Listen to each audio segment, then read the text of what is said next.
When a pope dies, Catholics around the world enter a time of mourning, prayer, and expectation. But for many, there's also confusion. What happens next? Who makes the decision? And how do they know who to choose? The image of the Sistine Chapel locked from the inside, with cardinals casting their secret votes under the eyes of Michelangelo's Last Judgment, has fascinated both believers and non-believers for centuries. But beneath the beauty and mystery lies a process that is often misunderstood, even by Catholics themselves. In this video, we uncover 5 of the most common misconceptions about how the Pope is elected, and why the truth is far more profound than most people realize. Number 5. Cardinals can negotiate during the conclave. Many envision the conclave as a political arena, with cardinals whispering in corners, forging alliances, and campaigning like strategists in a high-stakes election. This misconception paints a vivid but misleading picture of deal-making under the Sistine Chapel's frescoes. In truth, the reality is far more solemn and sacred.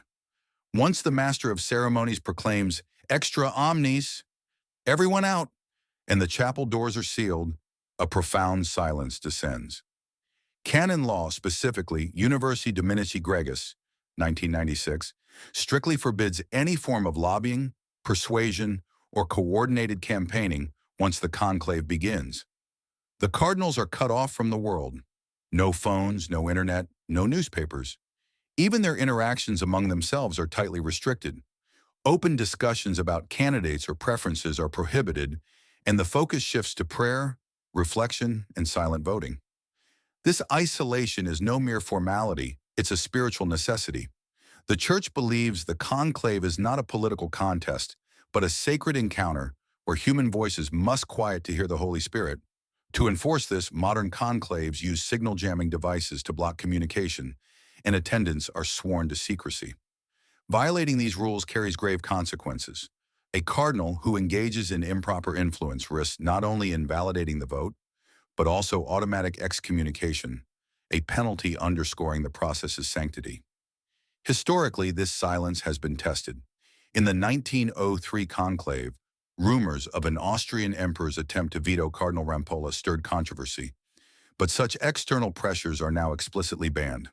The cardinal's only task is to cast ballots, twice each morning and afternoon, guided by conscience.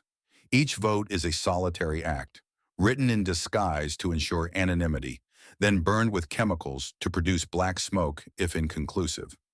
This commitment to silence reflects a deeper truth. The papacy is not won through human ambition, but discerned through divine guidance. The conclave's design strips away worldly distractions, creating a space where the Holy Spirit can speak, ensuring the election remains a sacred act, not a power play. Number 4. Only cardinals can be elected pope. It's easy to assume that only cardinals, those scarlet-clad princes of the Church, can ascend to the papacy. After all, they are the electors, prominent leaders with global influence. Yet this is a misconception rooted in practice, not law. According to canon law, any baptized Catholic male can be elected pope, whether cardinal, bishop, priest, or even layman. This rule surprises many but reveals a profound theological truth. The papacy is not a promotion within a hierarchy, but a divine calling, open to whomever God chooses.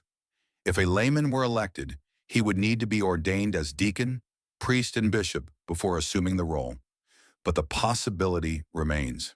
This openness reflects the Church's belief that God's will transcends human expectations. In practice, cardinals are almost always chosen due to their visibility, experience, and familiarity.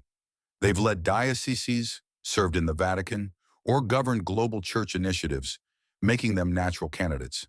Their frequent interactions in synods and consistories build trust among electors, easing the path to consensus. History, however, shows the law's flexibility in action. In 1378, Bartolomeo Prignano, Archbishop of Bari and not a cardinal, was elected as Pope Urban VI during a tumultuous conclave. Earlier, in the Church's first millennium, popes were often drawn from local clergy or nobility, long before the cardinalate became the standard pool. Even today, some cardinals pray for a pope who embodies holiness over fame, perhaps an obscure but faithful servant. The 1978 election of Karol Wojtyła, a relatively unknown Polish cardinal as John Paul II, stunned the world, proving God's surprises are possible. This openness keeps the conclave dynamic, a reminder that the papacy is not confined to the expected. It challenges electors to look beyond the obvious, to consider the quiet shepherd who may carry the keys with humility. In a world obsessed with influence, this rule underscores that God often chooses the lowly, ensuring the papacy remains a role defined by faith, not power. Number 3. Whoever gets the most votes automatically becomes pope. In secular elections, the candidate with the most votes typically wins, and many assume the papal conclave follows suit. This misconception oversimplifies a process that prioritizes unity over competition. The conclave requires a two-thirds supermajority to elect a pope, ensuring not just a majority but a profound consensus. For example, with 120 electors, a candidate needs at least 80 votes. This high threshold reflects the Church's belief that the Pope must be a unifying figure, chosen through shared conviction, not factional support. This rule often leads to multiple rounds of voting, sometimes spanning days. Ballots are cast twice each morning and afternoon, with black smoke signaling no decision. Names rise and fall as cardinals pray, reflect, and discern. The 2005 conclave elected Benedict XVI in 4 ballots, a swift process, while the 1922 conclave required 14 ballots over 5 days to choose Pius V, as electors grappled with competing visions for the Church. These extended deliberations are not failures but signs of the Church's commitment to discernment. The two-thirds rule has historical roots. Before 1179, papal elections often used simple majorities, leading to disputes and schisms. The Third Lateran Council established the supermajority to foster unity, a principle refined over centuries. If no candidate reaches the threshold after many ballots, alternative measures, like a runoff between top candidates, can be invoked, though rarely used. The slow pace teaches patience, showing that God's will emerges through prayer, not haste. This process mirrors the Church's broader approach to decision-making, valuing consensus over division. It ensures the Pope is not a fleeting favorite, but a shepherd with broad support, capable of leading a global flock. The conclave's rhythm, vote, burn, pray, repeat, invites cardinals to surrender personal agendas, aligning their hearts with divine guidance. In a world driven by instant results, the conclave's deliberate pace reminds us that sacred choices require time, trust, and openness to God's unfolding plan. Number 2. The Holy Spirit directly chooses the next pope. The notion that the Holy Spirit handpicks the pope is a cherished belief, often expressed in homilies and popular devotion. While beautiful, this idea is incomplete, oversimplifying the interplay of divine guidance and human freedom. The Church teaches that the Holy Spirit is present, offering inspiration, but he doesn't dictate a name, as Pope Benedict XVI once clarified. Instead, he guides through subtle means, insights in prayer, clarity in discussion, or the gradual convergence of votes. The cardinals remain free to choose, their decisions shaped by judgment, experience, and, at times, human flaws. This balance is evident in history. The Church has seen saintly popes, like Pius V, who led with holiness, and controversial ones, like Alexander VI, whose 15th century reign was marred by scandal. Yet Catholics believe God works through all, weaving grace through human weakness. The Holy Spirit's role is not to control the conclave like a divine algorithm, but to accompany it, nudging electors toward discernment. This makes the conclave a profound act of trust, where cardinals collaborate with grace while bearing the weight of their choices. The process reflects this dynamic. Before voting, cardinals attend a Mass invoking the Holy Spirit, and each swears an oath to act with integrity. General congregations held before the conclave allow open discussions about the Church's needs, preparing hearts for discernment. Within the conclave, silence and prayer frame each ballot, creating space for inspiration. Yet human factors, cultural biases, personal loyalties, can influence votes, as seen in the 1978 conclaves, which first elected John Paul I, then John Paul II, both surprises. This interplay of divine and human makes the conclave a microcosm of faith. It's not a guarantee of perfection, but a testament to God's fidelity, working through imperfect vessels. The Spirit invites, whispers, and waits, trusting cardinals to listen. In a world seeking certainty, the conclave embraces mystery, believing that even flawed choices serve God's eternal plan, guiding the church through grace. Number one, the new pope is revealed immediately after the vote. The sight of white smoke rising from the Sistine Chapel's chimney sparks global excitement. Bells ring, crowds cheer, and anticipation surges. Yet the Habemus Papam announcement is not immediate.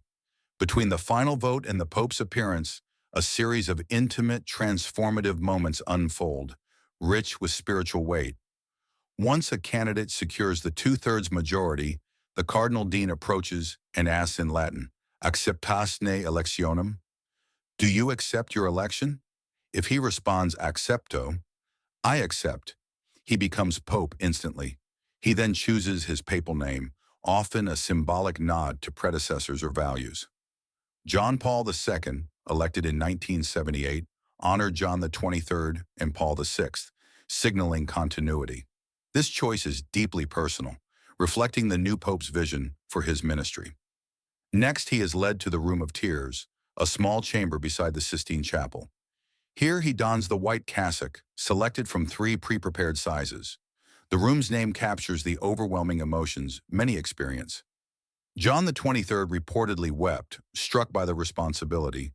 Francis described a moment of peace and surrendering to God's call. Alone, the new pope confronts the magnitude of his role, leading 1.4 billion Catholics, navigating global challenges, and carrying the keys of Peter. This pause, though brief, is sacred, a private encounter with God before the world's gaze. Only then does the announcement follow. The cardinal proto-deacon steps onto St. Peter's balcony to proclaim Habemus Papam, revealing the Pope's name and title. The Pope emerges, offering his first Urbi et Orbi blessing. This delay underscores a truth. Before the Pope belongs to the world, he belongs to God. Historically, this moment has varied. Some popes, like Pius XII in 1939, appeared swiftly while others lingered in prayer. In 2013, Francis's simplicity, greeting the crowd with a humble "good evening," captured hearts instantly. This interval, from vote to balcony, is a microcosm of the conclave's spirit, human, sacred, and deliberate. It reminds us that the papacy begins not with applause, but with surrender, a quiet yes to a divine call that changes everything. The papal conclave is a sacred dance of faith, tradition, and trust, far removed from worldly elections. These 5 misconceptions reveal a process not driven by power, but by prayer, seeking a shepherd to carry Peter's keys. Though human and imperfect, the conclave listens for God's voice, believing the Holy Spirit guides through silence and choice. As the Church awaits its next pope, this ritual remains a testament to hope, where mystery and grace converge in the Sistine Chapel's sacred stillness.